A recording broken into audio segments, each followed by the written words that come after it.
Xin chào, what's up everybody? In this video today, is Vietnam the safest country in Asia? Some place just said it was. We're gonna read the article and we're gonna talk about it. We're gonna get straight into it. Is it the safest place in Asia? I don't think so. I'm gonna say no. Is it very safe? Yes. Can you come here as a single traveler? 100%. First, before we get into my riveting opinion on this matter, let's read the article in hand. Vietnam is the safest country to visit in Asia. Travel Off the Path. World-leading indie travel news source Travel Off Path has listed Vietnam as the safest country to visit in Asia for 2024. According to Travel Off the Path, one of North America's largest travel news websites, safety is a primary concern for Americans traveling abroad, especially amid the current climate where conflicts are breaking out international and security is decreasing across a number of destinations. Over the last few years, Asia has been no exception, but Vietnam has proven to be remarkably stable and safe for tourists, said the website. It cited the latest global law and order index indicating Vietnam is not only the most peaceful state in Asia, but also the 7th worldwide. Travel Off the Path also shared that Vietnam is both prosperous and peaceful, as it enjoys low rates of crime and impressive political stability.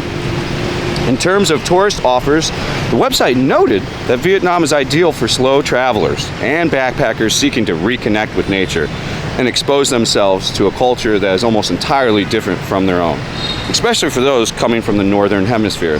So before we finish the article, I want to just briefly interject right into that. That is a highly accurate statement in this piece. You know, that is very, very accurate. If you're a slow traveler, if you're a guy that likes to get on your motorcycle and go 50 kgs a day, explore a random country, and want to feel really safe and like you're never going to have anything happen to you, Vietnam's great.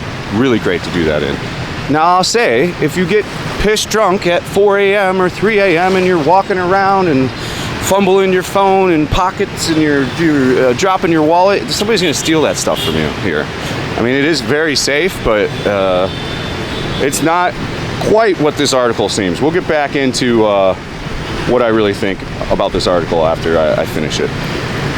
The travel news source suggested that visitors should definitely take time to stroll around the charming yellow-washed streets of Hoi An, which is a UNESCO World Heritage Site, internationally recognized for its numerous historical temples and French colonial architecture. I'm a huge fan of Hoi An. I'll tell you right now, I love it, so I'm going to have to agree with that. Absolutely should go to Hoi An when you're here. I'm a super fan of Hoi An. The banh mi at the famous banh mi, tremendous, great place to walk, get some clothes made, you get to see some culture, do the boat ride, you know, great, great, great, I agree. Also not to be missed is neighboring Hue, home to the imposing moated citadel, further down the coast, the sandy beaches of Da Nang. Mooney, so like, you know, it's stressed that the vibrant city breaks in Ho Chi Minh, the busy coastal port of Nha Trang, and the capital of Hanoi to escape into nature. I mean, this article, first and foremost, the rest of the article is just like a tourist piece of where you should visit, so it doesn't really pertain to the safety and stuff like that. So let's really jump into it. You know, this article covered some stuff, didn't cover some stuff. As far as like shootings and stuff like that, they don't exist here. I don't think there's ever been a mass shooting, and I don't think there'll probably ever be one. You can't really own a gun. It's not particularly easy to own a gun. Not many people even have a gun. So like a shooting crime almost never happens. Last one I saw was, I think last year, like this gang shot up another gang in Phu Quoc over some like land rights. And that's really the last one I read about. There is a lot of domestic abuse, that doesn't go reported. You don't really get too arrested for that here either. There is a lot of petty crime of opportunity. So if you are walking across this street busily with your phone out, like checking a Google Maps, right? There is a potential that someone can grab the cell phone out of your hand and take it. It has actually happened to me. And it's happened to dozens of other people that have come here. I mean, you can even find live streamers, like live stream fails of them getting their phone stolen out of their hand in Saigon, walking on the street. So yes, crimes of opportunity definitely can happen. For example, if you left your phone here and accidentally walked off, there's a probably high chance the phone's gone already. You know, but that's if you leave an iPhone anywhere, you know, it's up to the character of that person whether they're gonna, you know, return it, take it, you know, go sell it, whatnot. But there's definitely a big business of cell phone theft here. It's very easy to take it and then just go sell it to a store for like 2 to 5 million, 7 million, and then that store will go flip it real quick. So they could unlock anything too. Like if you've got, if you think because you've got like a T-Mobile or whatever, or a Verizon, man, they just plug that thing in, and 10 minutes later, shit's unlocked. So they can get into any phone, any make, any brand now, and very efficiently. So you just got to watch your phone. As far as like women, because I know women are going to be watching this video, I deem Vietnam extremely safe to travel solo. Again, use discretion as you would anywhere in the world. Don't get drunk walking down a narrow alley that's dimly lighted at 3 a.m. half naked. You know, have some. Put a little thought into things and you'll be all right, just like traveling anywhere in the world. But I definitely wouldn't put it the safest. I would put Japan safer, you know, for sure.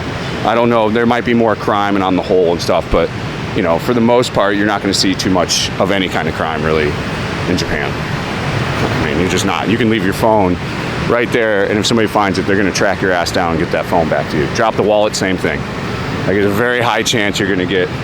Like one of my streaming friends, Deepak's cousin, I'm friends with now. I met him in Tokyo. Jackie boy, he dropped his wallet, man, and what do you know? Somebody found it, tracked down the police box, even went to the police box and helped the police track him down to get his wallet back to him. So I mean, as far as safest, definitely, yeah, that's a bit of a stretch. That's a, you know, maybe technically on paper you could probably say it's the safest. Again, a lot of crimes aren't reported here as well. Like a lot of domestic abuse stuff doesn't get reported. I mean, I imagine you don't have the perfect optics on it, if you know what I'm saying. So, not a Japan expert. I'm just telling you, I've been to Japan a bunch. I know a lot of people have lost stuff there. You know, everybody's gotten their stuff returned, phones and stuff like this. So. And Singapore is super safe too, from what I saw. Like you can sleep on the street in Singapore at night, like drunk, and no one's gonna take your stuff. Same in Tokyo.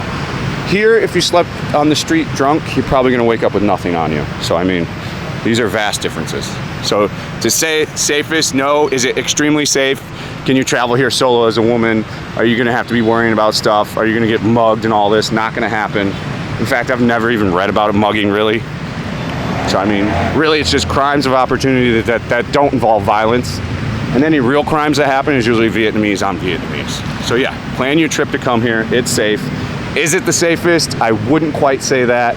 Could it technically be on paper? Probably. It might as well be. I don't know. I would have to check that. I'm not a big statistics guy like that, because you can kind of twist it any way you want on that kind of stuff. So as ever, if you do want to watch me live stream, I live stream over at kick.com/Zbats. I stream every day. The stream schedule is going to be from noon to about 7 p.m. Vietnamese time from now on. So we're going to be streaming during the day. So if you want to check that out, you can come check it out. I have all kinds of additional content over on Patreon. It's a crowdfunded website. If you want to support me in additional ways, it's a great place to do it. That's patreon.com/fatandbroke. As ever, thank you so much for watching. Come to Vietnam. It's safe. We'll see you on the next one. Stay frosty. Peace out.